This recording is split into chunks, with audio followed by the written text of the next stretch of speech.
अस्सलाम वालेकुम नाज़रीन, मैं हूं आपका मेज़बान अमजद चौधरी। आप देख रहे हैं मंजर-ए-आम शेखुपुरा से।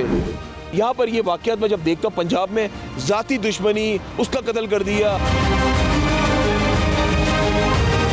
इतनी बेरहमी से मेरी माँ को मारा है, तो आप क्या बीच में नहीं आई? तो वो मुझे भी मार देते। इस तरह बेटी रो रो कर फरियाद कर रही है, इंसाफ मिले, इंसाफ मिले। ऐसा वाक़या शौहर ने अपनी ही दूसरी बीवी को दर्दनाक तरीके से उसको मार दिया।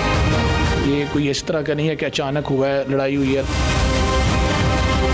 इतनी बेदर्दी के साथ मारा है। जो FIR को हमने देखा है उसमें कुछ और है, इनके मामला कुछ और हैं। इसने पहले भी अपनी बीवी को मारा हुआ है।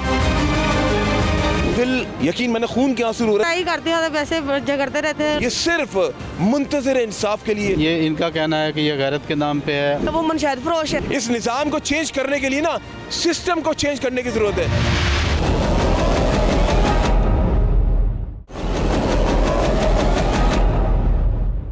आप देख रहे हैं 5 न्यूज़।